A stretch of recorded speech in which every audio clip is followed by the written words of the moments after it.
Subscribe now and press the bell icon. Never miss an update.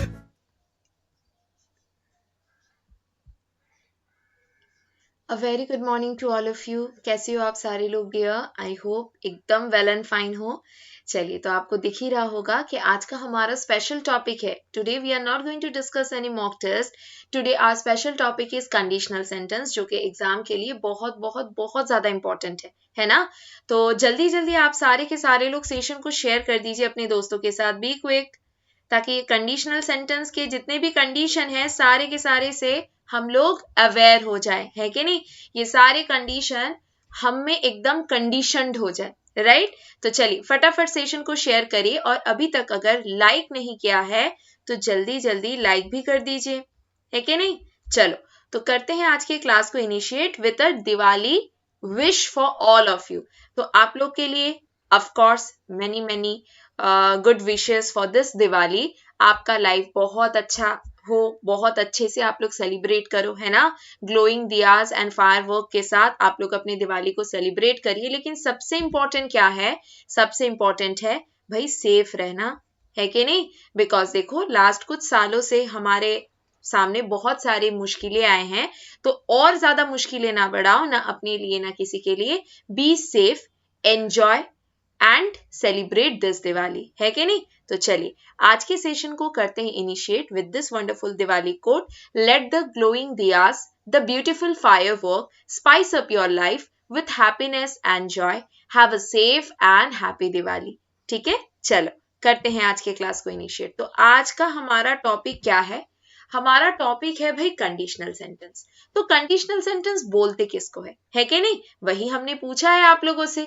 तो what exactly is a conditional sentence? देखिए भाई 30 second का timer दिया है. जल्दी जल्दी आप लोग मुझे बताओ कि कंडीशनल सेंटेंस एक्चुअली में बोलते किसको है. Be quick. आप लोग पब्लिक कमेंट में फटाफट बताइए कि क्या है. पब्लिक कमेंट नहीं, लाइव कमेंट में फटाफट बताइए कि कंडीशनल सेंटेंस एग्जैक्टली बोलते किसको है. जल्दी जल्दी बताओ. लेट्स फाइंड आउट किसका आंसर सबसे बेस्ट होता है ना? आप एग्जाम्पल देके भी बता सकते हो. इट्स नॉट दैट आपको बुकिश वाला डेफिनेशन देना है. चलिए, तो हो गया आपका समय समाप्त. किसी और को आंसर देना है क्या? चलो, तो करते हैं क्लास को initiate with the definition of the topic, that is conditional sentence किसको बोलते हैं. जैसा कि नाम सजेस्ट कर रहा है, conditional sentence, of course it would be based on some condition ना.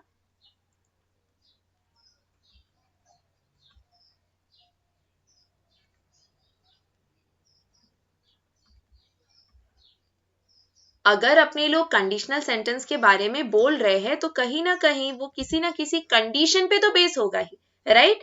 तो देख लेते एक नजर होता क्या है. As the name suggest, conditional sentence, जैसा कि नाम बता रहा है कि कंडीशनल सेंटेंस है, आर द वंस, वो है that talk about any pre condition. जैसे कि मान लीजिए मैंने लिखा if you study, comma, you will pass. तो आपका एग्जाम पास करना किस पे डिपेंड करता है? आपके स्टडी करने पे. तो ये देखो आपका एग्जाम पास करना एक प्री कंडीशन पे डिपेंड कर रहा है, और वो प्री कंडीशन कौन है? If you study. So it's a kind of pre condition related और कॉन्स्ट्रेंट रिलेटेड. अब कॉन्स्ट्रेंट प्री कंडीशन का नेगेटिव सेंस है. मान लीजिए मैंने एक और सेंटेंस लिखा, this is sentence number 1 and here we go for sentence number 2. If you do not study, comma, you will not pass. This is the condition. ठीक है? अगर आप पढ़ोगे नहीं तो आगे बढ़ोगे कैसे, है कि नहीं? बोलते हैं ना, पढ़ेगा इंडिया तभी तो बढ़ेगा इंडिया, राइट? तो अब आप लोग मुझे बताइए, क्या ये प्री कंडीशन और कांस्टेंट समझ में आया सबको? तो देखो एक एग्जाम्पल मैंने रखा था. इफ यू, मैं ना 2 मिनट के लिए स्क्रीन से होती हूँ गायब. If you go eat unhealthy food, अगर आप जाके अनहेल्दी फूड खाओगे तो यू विल फॉल सिक. आप बीमार हो जाओगे। सो अब आप बताओ, हमने नेगेटिव सिचुएशन के बारे में बोला है ना, राइट? तो ये क्या है? ये एक प्री कंडीशन बोला है। मैं तो किसी काम को करने से मना नहीं कर रही हूं, तो कांस्टेंट नहीं है कि नहीं? तो if you go eat unhealthy food you will fall sick. अगर आप उल्टा पुल्टा खाना खाओगे, देखो दिवाली है भाई, सेलिब्रेशन तो करना है, लेकिन अपने ऊपर थोड़ा सा ध्यान भी देना है। कुछ ऐसा अनसंड हम लोग खाएंगे नहीं, एक्सेसिव ईटिंग करेंगे नहीं कि बीमार हो जाए, है कि नहीं? सेलिब्रेट करना है भाई, बिस्तर पे नहीं पड़े रहना है, राइट?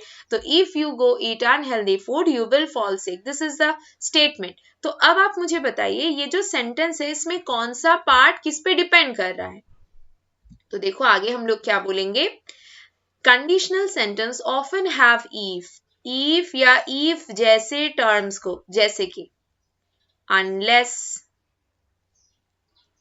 जैसे कि until, जैसे कि even if और in case, ये सारे शब्द किसी ना किसी तरीके के कंडीशन बताते हैं। तो ट्रेडिशनल वाले सेंटेंसेस में if आते थे, लेकिन it's not confined to if only, we can use other conjunctions also. तो देखो, conditional sentence often have if in them as they talk about conditions and stipulation। अगर हम लोग स्टिप्यूलेशन टर्म के बारे में बात करें तो स्टिप्यूलेशन क्या है डियर? स्टिप्यूलेशन का मतलब होता है किसी तरीके का स्टिम्यूली, है कि नहीं? कि अगर ऐसा होगा तो ही इसका रिएक्शन में ये वाला काम होगा, on which the other part of the sentence depend. तो कौन किस पे डिपेंड करे? अगर मैं आपसे पूछूं कि ये जो एग्जाम्पल यहाँ पे दिया हुआ है बेटा, दो पार्ट में डिवाइडेड है, पहला पार्ट एंड दूसरा पार्ट, तो कौन सा पार्ट? इसको मैंने नाम दिया मान लो फर्स्ट पार्ट, और इसको मैंने नाम दिया सेकेंड पार्ट। तो बेटा कौन सा पार्ट किस पे डिपेंड कर रहा है? तो हम लोग बोलेंगे ये जो हमारा सेकेंड पार्ट है ये डिपेंड कर रहा है फर्स्ट पार्ट पे। तो हम लोग ऐसे बोलेंगे डिपेंड्स ऑन।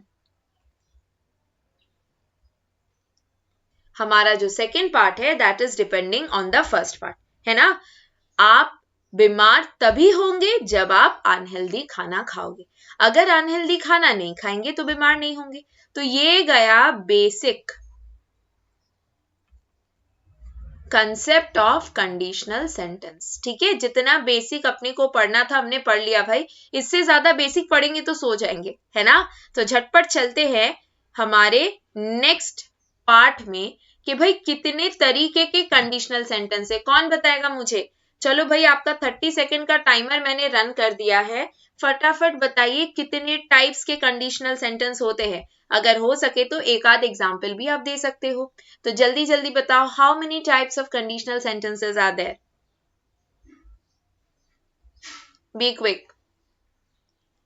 कितने टाइप्स के कंडीशनल सेंटेंस है डियर? फटाफट बताइए।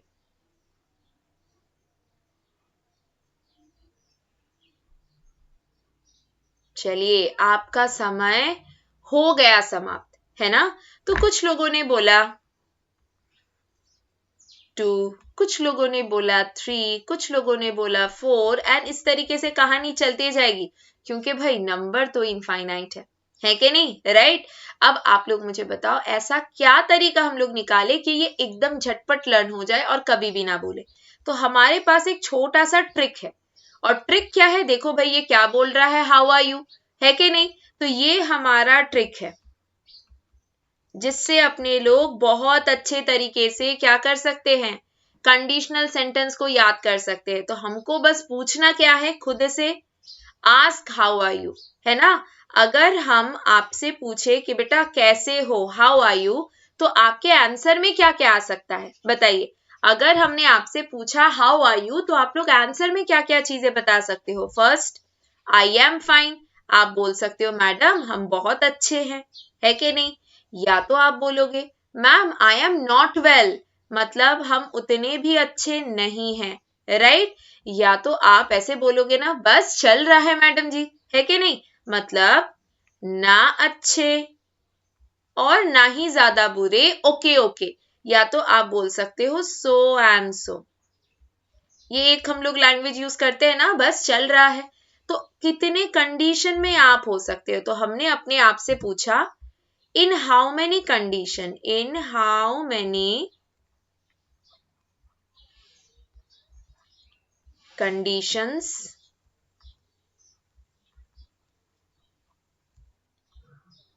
कैन आई बी इन, हम कितने कंडीशन में रह सकते हैं, ठीक है, in how many conditions can I be in, right. तो आंसर में आ गया क्या, आंसर आपका आ गया 3। तो आप ऐसे याद रखो, देयर आर 3 बेसिक कंडीशनल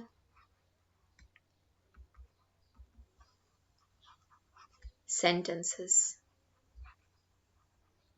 हमारे कितने बेसिक कंडीशनल सेंटेंस है बेटा, 3 बेसिक कंडीशनल सेंटेंस है, ठीक है।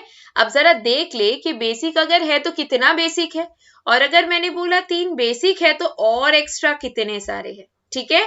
तो आई होप आप सारे लोग रेडी हो, इतने अच्छे से इसको पढ़ेंगे कि दोबारा अलग से हमको इसके ऊपर मेहनत ना करना पड़े। आज एकदम अच्छे से सीख लो ताकि सामने वाले को नेक्स्ट डे आप सिखा सको। तो हमारा ट्रिक क्या है टाइप्स याद रखने का, हाउ आर यू। आप जितने टाइप्स, आपके जितने कंडीशंस हो सकते हैं, आप जितने कंडीशन में रह सकते हो, कंडीशनल के भी बेसिक उतने ही सारे हैं, ठीक है।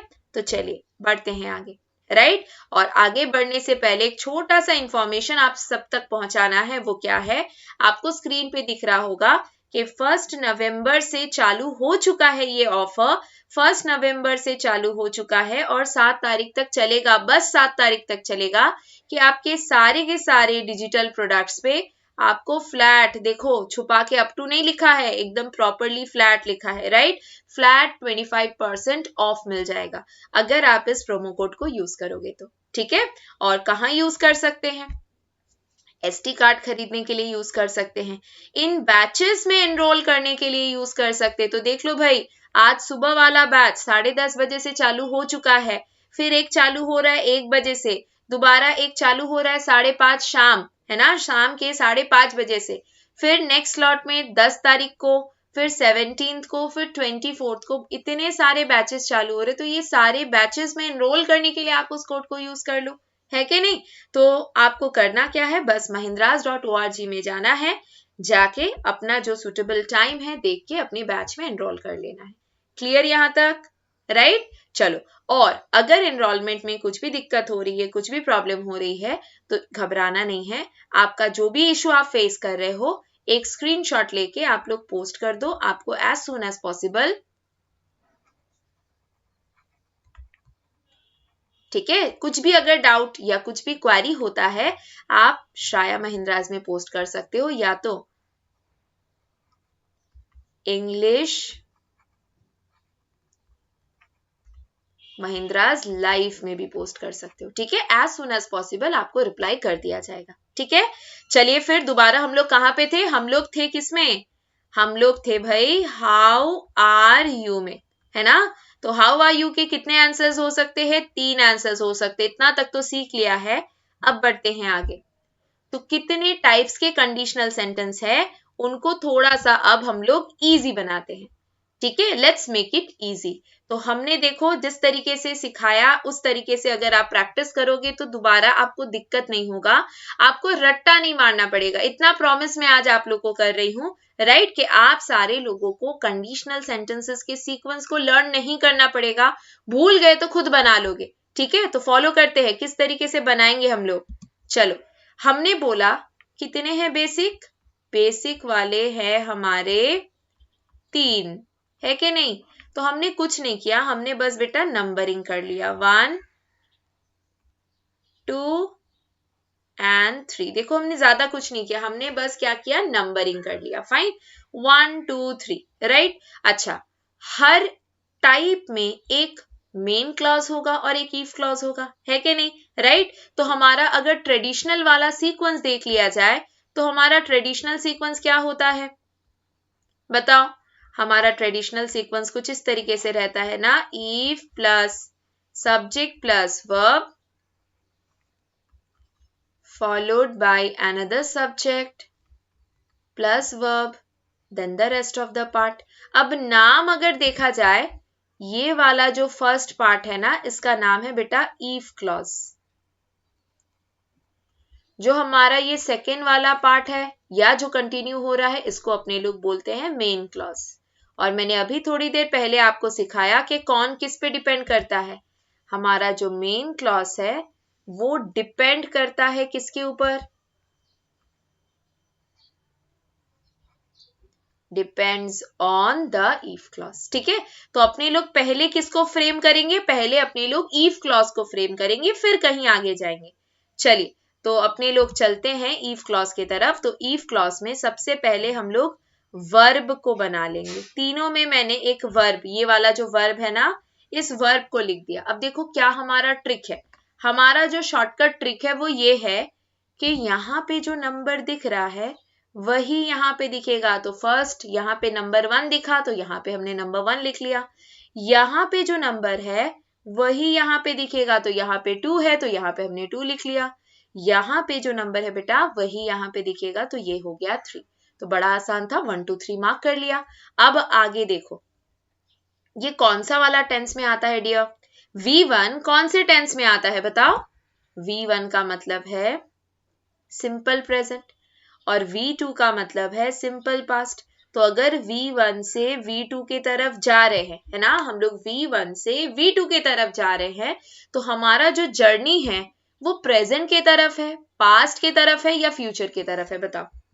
हम लोग जो V1 से V2 की तरफ जा रहे हैं, तो वो प्रेजेंट की तरफ है, पास्ट की तरफ है या फ्यूचर की तरफ है? वो पास्ट की तरफ जर्नी है, क्योंकि V1 से V2 पास्ट है ना, V2 को तो सिंपल पास्ट बोलते हैं, राइट। अच्छा, और पीछे चले जा रहे हैं तो बताइए कहां पहुंचेंगे? प्रेजेंट से पास्ट में चले गए और पीछे जाएंगे तो कहां पहुंच जाएंगे डियर? हम लोग पहुंच जाएंगे पास्ट परफेक्ट।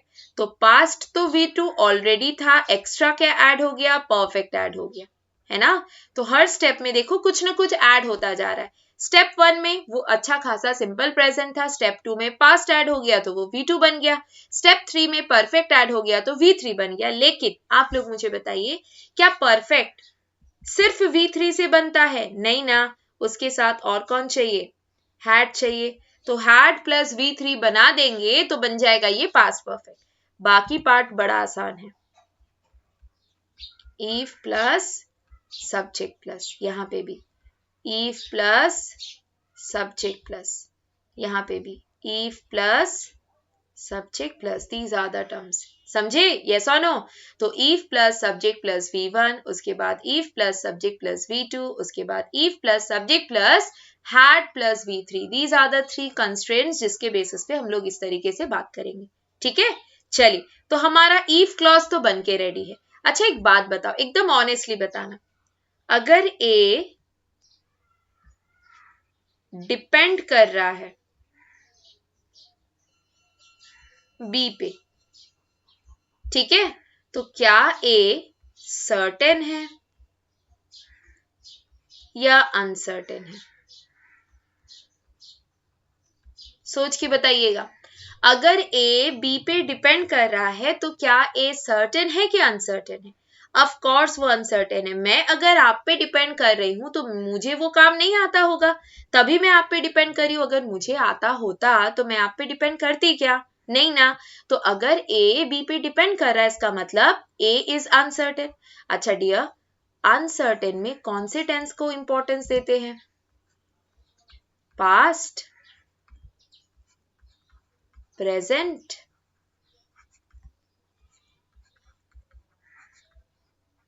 या फ्यूचर? बताओ। अगर अनसर्टेन में कोई भी टेंस को इंपॉर्टेंस देना है तो हम लोग किसको देंगे? पास्ट को देंगे, प्रेजेंट को देंगे या फ्यूचर को देंगे? बताओ, जल्दी जल्दी बताओ। अनसर्टेनिटी का अगर बात करें, पास्ट है, प्रेजेंट है या फ्यूचर है? ऑफ कोर्स हम सबको पता है, सबके सारे लोग को पता है कि फ्यूचर का इंपॉर्टेंस होता है। तो जैसे A डिपेंड कर रहा है B पे, मेन क्लॉज भी तो डिपेंड कर रहा है ना इफ क्लॉज पे, तो कहीं ना कहीं मेन क्लॉज भी इसी तरीके से अनसर्टेन है। और अगर अनसर्टेन है तो इसी तरीके से वो फ्यूचर टेंस को भी इंपॉर्टेंस देगा, है कि नहीं? तो बस इतना याद रखो, मेन क्लॉज फ्यूचर की तरफ हल्का सा इंक्लाइंड होगा। ठीक है, अब आप लोग देखो, हम लोग इसको आगे एक्सटेंड करेंगे। तो ये कौन सा वाला प्रेजेंट था बताओ डियर, जल्दी जल्दी कमेंट बॉक्स में बताइए। ये जो V1 लिखा हुआ है यहाँ पे, ये कौन सा वाला प्रेजेंट था, बताओ जल्दी जल्दी बताओ। अगर V1 के बारे में बात करेंगे तो V1 सिंपल प्रेजेंट है, तो यहाँ पे कौन सा वाला फ्यूचर आ जाएगा, सिंपल फ्यूचर भाई, इक्वल इक्वल रखेंगे। तो देखो क्या लिखा हमने, सब्जेक्ट प्लस शैल या तो विल प्लस V1। तो क्योंकि यहाँ पे सिंपल प्रेजेंट था, यहाँ पे आ गया सिंपल फ्यूचर। Got it. अब आप लोग मुझे बताओ, स्टेप 1 से स्टेप 2 में आने के लिए अपने लोगों ने पास्ट अप्लाई किया था, तो इधर में भी करेंगे। अगर इफ क्लॉज में स्टेप 1 से स्टेप 2 में आने के लिए पास्ट का इस्तेमाल हो रहा है, तो मेन क्लॉज में भी होगा ना। अच्छा डियर, शैल का पास्ट फॉर्म क्या होता है, शैल का पास्ट फॉर्म होता है शुड, और विल का पास्ट फॉर्म क्या होता है, विल का पास्ट फॉर्म होता है वुड। अब इतना मोडाल तो हम सबको पता है कि वुड अनसर्टेनिटी बताता है, लेकिन शुड कहीं ना कहीं ऑब्लिगेशन बताता है। क्यों? क्योंकि शुड एडवाइस देता है। और अगर मैं आपको सलाह दे रही हूं, जैसे अभी मैं आपको सलाह दे रही हूं क्लास के दौरान, मुझे लगता है कि आप लोग मेरी बात मानोगे, इसीलिए मैं बता रही हूं। अगर मुझे पता होता कि आप लोग मेरा बात सुनोगे नहीं, तो मैं बोलती भी नहीं, राइट। तो यहाँ पे क्या कर रहे हैं हम लोग, शुड ऑब्लिगेशन बताता है, इसीलिए कंडीशनल सेंटेंस में शुड का हम लोग यहाँ पे इस्तेमाल नहीं करेंगे, राइट। तो बचा कौन, वुड बचा, तो लिख दिया वुड को, वुड प्लस V1। अब कुछ लोग ये गलती कर देते हैं कि इधर में उनको V1 दिखा, इधर में भी V1 दिखा, इधर में V2 देखते ही इधर V2 लिख देते हैं। नहीं डियर, V2 नहीं होगा, क्योंकि चाहे विल रहे चाहे वुड रहे, दोनों ही मोडाल है। और हम सबको पता है ना, क्या पता है बताओ, हम सबको पता है कि मोडाल हमेशा अपने बाद वर्ब का पहला फॉर्म ही लेता है, इसीलिए V1 का होना यहाँ पे एकदम मैंडेटरी है, ठीक है। तो गलती बिल्कुल नहीं करना है, तो यहाँ पे क्या है, वुड प्लस V1 ही होगा। अब आप बताओ, स्टेप नंबर 2 से स्टेप नंबर 3 में आने के लिए हम लोगों ने क्या किया, हम लोगों ने परफेक्ट अप्लाई किया, तो यहाँ पे भी करेंगे। तो चलिए करते हैं apply, subject plus would plus have plus V3 then the rest of the sentence। तो बताओ यहां तक किसी को कोई डाउट या क्वेरी, कुछ भी डाउट क्वेरी है तो आप लोग कमेंट बॉक्स में बताते हुए जाइए, जितना जितना ज्यादा पॉसिबल है जल्दी जल्दी आपके क्वेरी को हम बता देंगे, ठीक है। और अगर फिर भी यहाँ पे अभी क्लास के दौरान आपका क्वेरी सॉल्व नहीं हो रहा है, तो आप क्या करोगे, जो आपका क्वेरी है उसका स्क्रीनशॉट ले लो, स्क्रीनशॉट लेके इंग्लिश महिंद्राज लाइफ में या श्रेया महिंद्राज में पोस्ट कर दो, ठीक है। आपका जो भी क्वेरी है वो बता दिया जाएगा। यहां तक अच्छे से समझ लो, फाइन।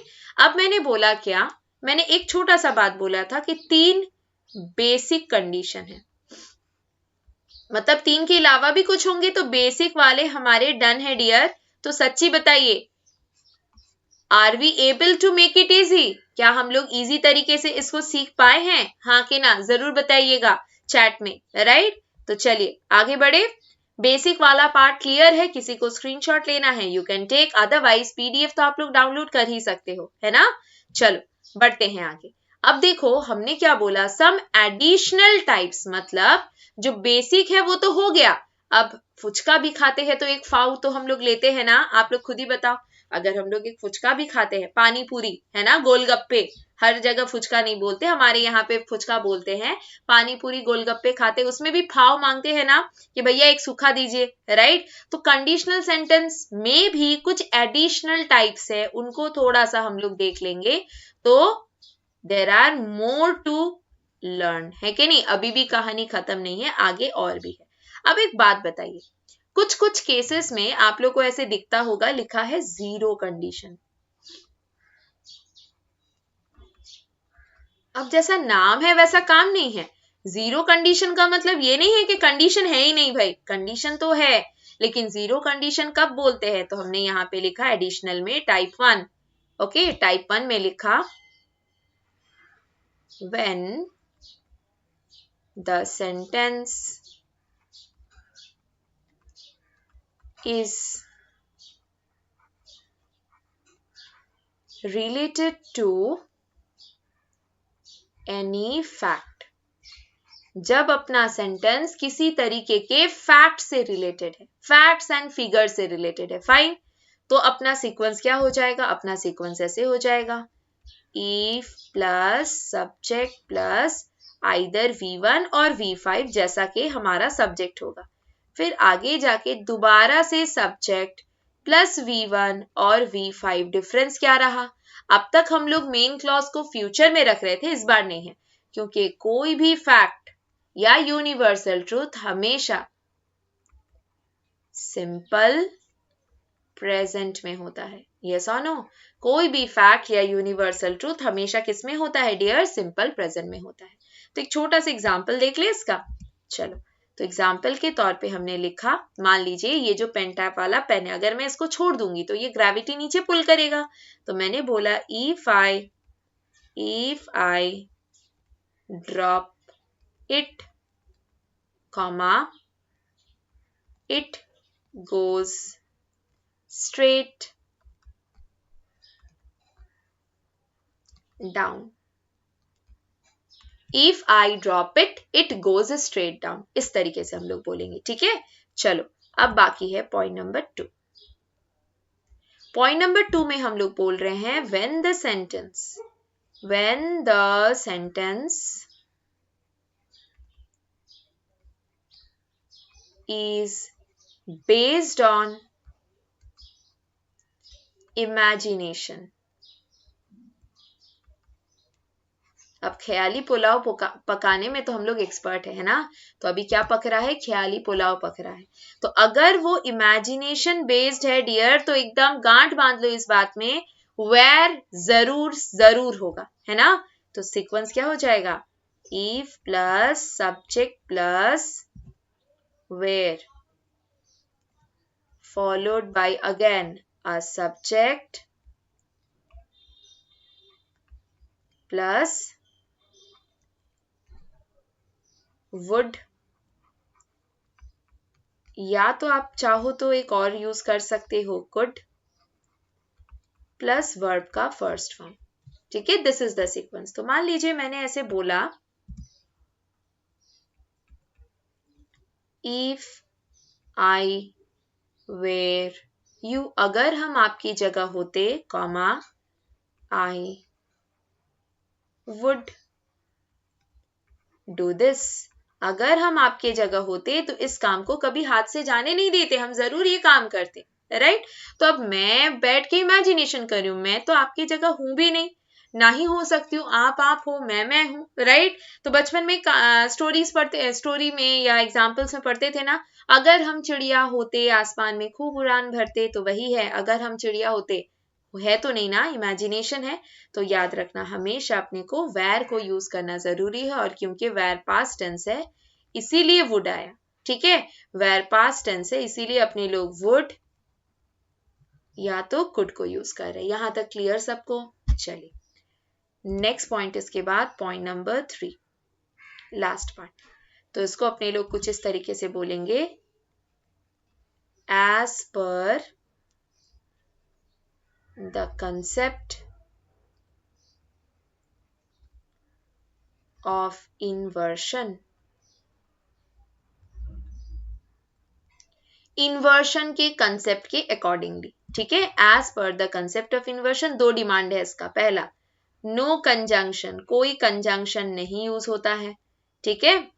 इन्वर्शन के कंसेप्ट के अकॉर्डिंगली हम लोग कभी भी कोई भी कंजंक्शन को यूज नहीं करते। And the other thing is, बताओ दूसरा पार्ट क्या है? कंजंक्शन को तो यूज नहीं करेंगे, तो किसको यूज करेंगे भाई? कुछ भी नहीं। जरूरी है क्या कि सेंटेंस बिना कंजंक्शन के ना बने? दूसरा चीज ये है कि वर्ब पहले आ जाएगा, सब्जेक्ट बाद में, क्योंकि इन्वर्शन का मतलब ही तो होता है ना उल्टा। नॉर्मली आप हर बार देखो सब्जेक्ट पहले वर्ब बाद में, सब्जेक्ट पहले वर्ब बाद में, लेकिन इन्वर्शन एक चीज को बहुत ज्यादा एम्फसाइज करता है कि वो हमेशा वर्ब को पहले रखेगा, सब्जेक्ट को बाद में, ठीक है। तो देखो सीक्वेंस क्या होगा इसका, सीक्वेंस लिख लेते हैं। सीक्वेंस इसका कुछ इस तरीके से होगा, हैड पहले आ जाएगा, हैड प्लस सब्जेक्ट प्लस फिर V3, फिर rest of the part subject plus would plus have plus V3। इस तरीके से इसके सीक्वेंस बनेंगे। तो एक छोटा सा एग्जाम्पल देख ले। एग्जाम्पल में लिखा had I been there, comma, I would have helped you। अगर हम वहां होते तो हम तुमको जरूर मदद करते, लेकिन अफसोस है हम हैं नहीं। तो अब आप बताओ क्या ये पार्ट क्लियर है? कंडीशनल सेंटेंसेस के सारे जो भी पैटर्न्स है, जो भी सीक्वेंसेस बन सकते हैं, हमने सारे पढ़ लिए डियर। क्या किसी को कोई डाउट क्वेरी है? I hope not. तो चलिए बढ़ते हैं आगे। And here we go. तो सिर्फ पढ़ाई से कुछ नहीं होगा, है ना? सिर्फ पढ़ते गए तो एग्जाम क्लियर नहीं होगा डियर। तो पढ़ाई के साथ साथ थोड़ा बहुत प्रैक्टिस भी करना पड़ेगा। तो जो हमने अभी पढ़ा है उसको अब जाके अपने लोग अप्लाई करेंगे। तो we are heading towards the exercise section. तो आप सारे लोग भाई फटाफट इंस्ट्रक्शन को गो थ्रू कर लो। जल्दी जल्दी इंस्ट्रक्शंस को रीड कर लो डियर, एकदम क्विकली। इंस्ट्रक्शन जो बोला है उसको रीड करो। क्या बोल रहा है इंस्ट्रक्शन हमारा? Read the sentence to find out whether there is any error in it. The error if any will be in one part of the sentence. The number of that part is the answer. If there is no error, the answer is 5. मतलब simply कुछ नहीं, spotting errors के बारे में बात कर रहे हैं, है ना? राइट, स्पॉटिंग एरर्स का जिक्र हो रहा है यहाँ पे। तो चलिए स्टार्ट करते हैं। And here we go. तो क्वेश्चन नंबर 1 का एरर ढूंढो। देखो ये आदमी कैसे एरर ढूंढ रहा है, इसी तरीके से आपको ढूंढना है और आपको समय मिलेगा 30 सेकेंड, 1 सेकेंड ज्यादा नहीं। तो चलिए जल्दी जल्दी क्वेश्चन नंबर 1 को सॉल्व करो। बी क्विक, फटाफट क्वेश्चन नंबर 1 को सॉल्व करिए डियर, एकदम क्विकली।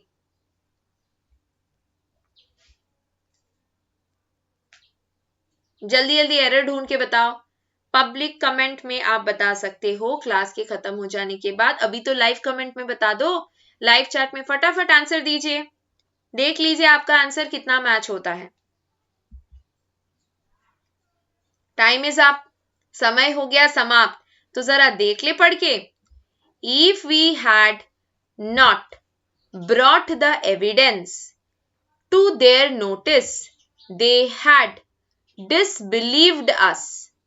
तो बताइए ये कौन सा टाइप है? पहले इसके टाइप को पहचानो। हमने इतने सारे टाइप आपको सिखाए, तो ये कौन सा वाला टाइप है? इफ वी हैड ब्रॉट मतलब हैड प्लस V3 दिख गया ना? यस और नो? हैड प्लस V3 अगर अपने को दिख गया तो इतना तो समझ में आ गया कि ये कहीं ना कहीं टाइप 3 की तरफ जा रहा है। तो टाइप 3 का सीक्वेंस क्या था बताओ? सिखाया तो अभी अभी। टाइप 3 का सीक्वेंस था if plus subject plus had plus V3 followed by again a subject plus would plus have plus V3। इस तरीके से था। तो बताइए कौन से पार्ट में एरर है? पार्ट 4 में एरर है ना? क्यों? क्योंकि had disbelieved के बदले आपको क्या चाहिए? कौन सा वाला सीक्वेंस? आपको चाहिए would plus have plus V3। तो करेक्ट आंसर क्या होगा बताओ? करेक्ट आंसर होगा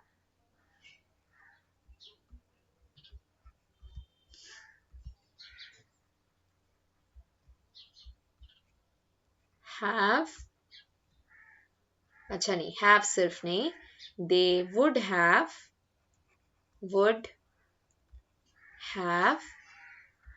disbelieved. This will be the correct answer. Would have disbelieved. Is this part clear? Clear to all of you? Yes or no? चलो भाई आगे बढ़े। Question number 2 का आंसर फटाफट बताइए। 30 सेकेंड से 1 सेकेंड ज्यादा नहीं, not a single second more than 30 second. जल्दी जल्दी बताओ, बी क्विक। क्या है हमारा करेक्ट आंसर?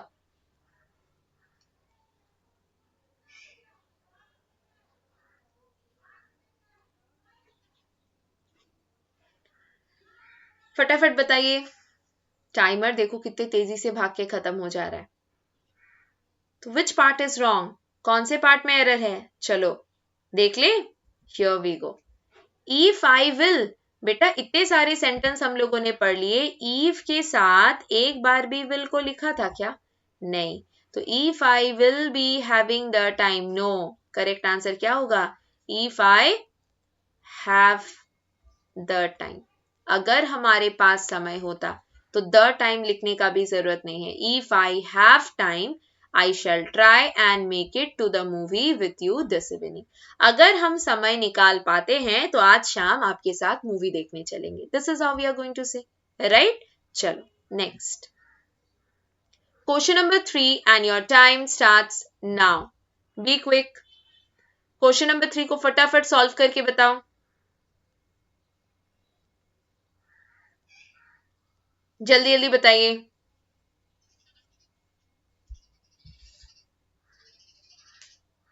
देखते हैं कौन लोग एकदम फटाफट जल्दी जल्दी करेक्ट आंसर देते हो।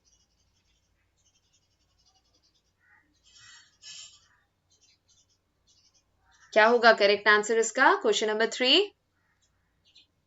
चलो, if we have read the reviews more carefully we would have understood, है ना? तो देखो गड़बड़ घोटाला दिख गया हमको। अब बात यह है कि किसमें मार्क करेंगे? फर्स्ट पार्ट में। वुड हैव अंडरस्टूड लिखा हुआ है बेटा, तो ये टाइप 3 को दर्शा रहा है ना? Type 3। In the city, in this city, rob people without giving any proper treatment. तो बताइए have read या if we had read the reviews more carefully, we would have understood that the hospitals in the city rob people without giving any proper treatment. बिना मतलब का पैसा लूट लेते हैं, है ना? अगर कोई इंसान बीमार है तो उसकी कमजोरी का फायदा उठा के बिना मतलब का सारा पैसा लूट लेते हैं।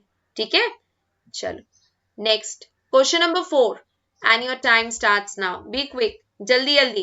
तो थोड़े से क्वेश्चन क्लास वर्क, थोड़े से क्वेश्चन होमवर्क, जिनको अपने लोग दोबारा से डिस्कस करेंगे 5th को, है ना? आज के टॉपिक्स को हम लोग 5th में एक बार छोटा सा एक रिव्यू लेके डिस्कस कर लेंगे। आप लोग पब्लिक कमेंट में जरूर आंसर बताइएगा, ठीक है? चलो क्वेश्चन नंबर 4 का फटाफट आंसर बताओ। Be quick.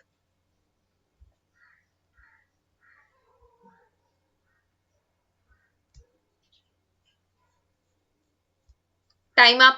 तो बताइए जल्दी जल्दी। If she will finish her homework in time, she will come out to play with you. So which part is wrong again? If के साथ अभी तो सिखाया था, shall will कुछ नहीं होता। If she finishes, this will be the correct answer. If she finishes her homework in time, she will come out to play with you. This is how we are going to say, है ना? Next उसके बाद question number 5 and your time starts now. जल्दी जल्दी solve करके बताओ। Question number 5 को एकदम क्विकली सॉल्व करो।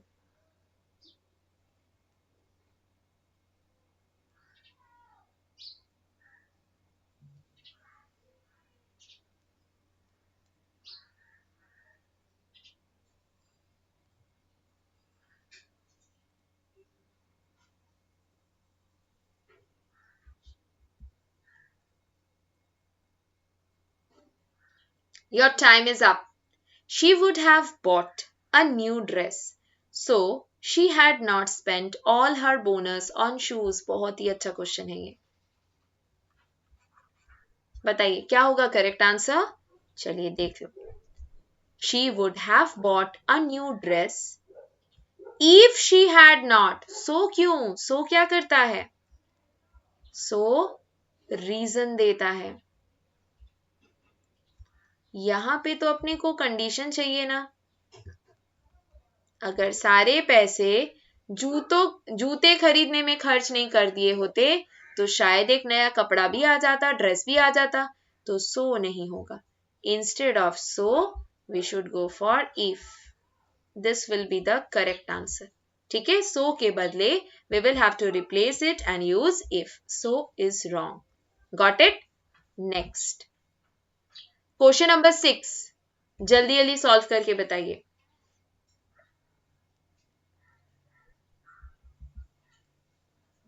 B quick. क्वेश्चन नंबर 6 को एकदम फटाफट सॉल्व करो, करके बताओ।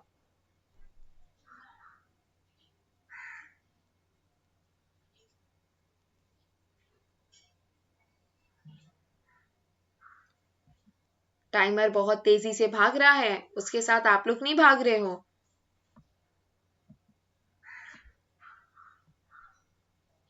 चलिए, तो कैसे स्टार्ट करेंगे इसको?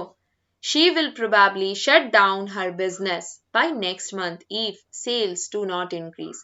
अरे भाई, अगर खर्चा ही नहीं निकल रहा है तो लोग बिजनेस करके करेंगे क्या? खुद के घर से तो पैसे नहीं लगाएंगे ना।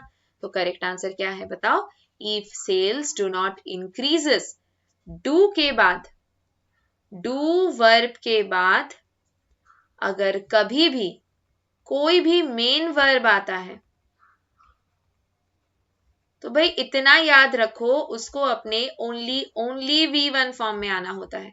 तो इंक्रीजेस कैसे होगा? इंक्रीज, समझे?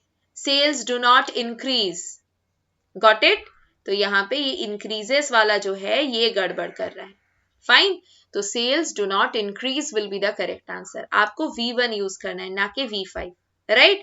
आप सबको पता है ना V1 V2, V1 का मतलब जैसे मान लो गो है तो V2 क्या हो जाएगा? उसका पास्ट फॉर्म वेंट, और V3 क्या हो जाएगा? उसका पास्ट पार्टिसिपल फॉर्म गॉन। उसी तरीके से V4 ज्यादा कुछ नहीं होता, V1 प्लस ing होता है, तो यहाँ पे मीनिंग हो जाएगा गोइंग। और V5 क्या होता है? Singular form of V1, singular form of V1, जिसको हम लोग बोलते हैं गोज, समझे? तो यहाँ पे इंक्रीजेस V5 हो जाता। अपने को डू के बगल में क्या चाहिए? हमेशा मेन वर्ब V1 में चाहिए, इसीलिए increase will be the correct answer. किसी को कोई डाउट तो नहीं है ना? चलो नेक्स्ट पॉइंट, क्वेश्चन नंबर 7, फटाफट सॉल्व करके बताओ। If I had known about this competition yesterday itself, ये 1 हो चुका है, सॉरी बेटा ये I है, right? I will have participated in it. बताओ कहाँ पे एरर है? बहुत ही इजी क्वेश्चन है डियर। आप लोगों ने अगर क्लास को प्रॉपरली फॉलो किया है तो ये क्वेश्चंस एकदम इजी है, एकदम इजी, पूरा सीक्वेंशियल बेस्ड क्वेश्चन है। बताओ क्या होगा करेक्ट आंसर? चलिए, आई विल हैव ना, हैड नोन मतलब क्या? हैड प्लस V3, माने ये कौन सा है? टाइप 3 है। टाइप 3 में विल हैव होता है या वुड हैव होता है? Would have participated in it, this will be the correct answer. चलिए नेक्स्ट क्वेश्चन नंबर 8, फटाफट सॉल्व करके बताइए।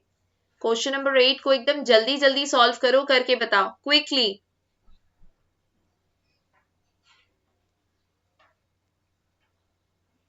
क्या होगा क्वेश्चन नंबर 8 का करेक्ट आंसर?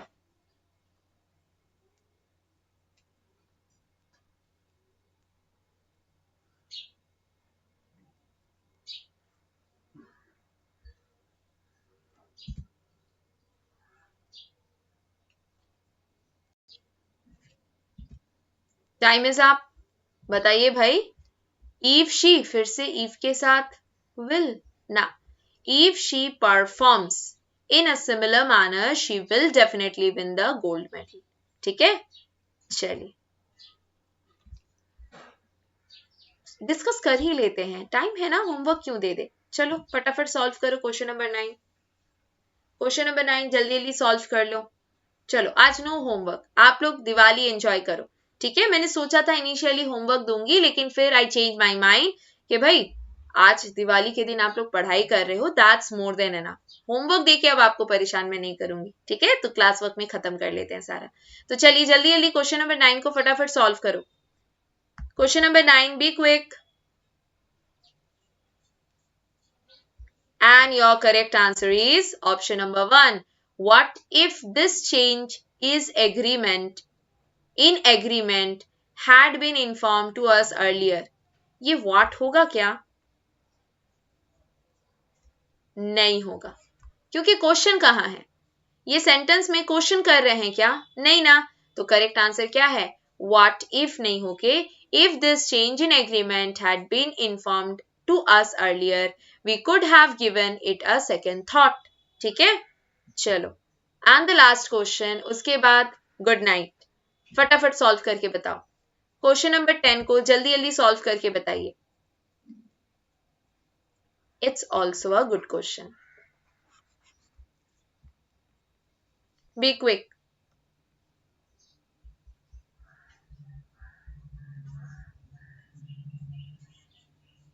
क्या होगा correct answer?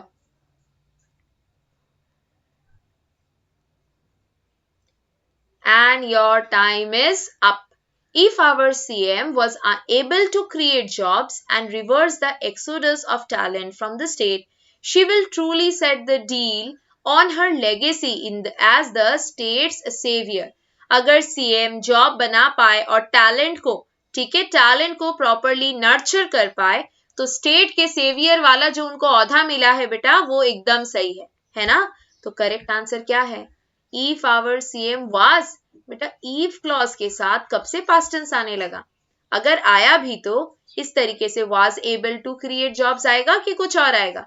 If our CM is able to, क्योंकि यहाँ पे will है, would होता तो was लेते, तो यहाँ पे करेक्ट आंसर is हो जाएगा if our CM is able to. Is this part clear? तो चलिए कंडीशनल सेंटेंस को हम लोग अब कर सकते हैं गुड नाइट, और क्लास को करेंगे हम लोग यहीं पे समाप्त. फाइन. तो कुछ भी डाउट या क्वेरी हो तो आप लोग आज के क्लास के regarding please take a screenshot during the class और इंग्लिश महिंद्राज लाइव या श्राया महिंद्राज में पोस्ट कर सकते हो.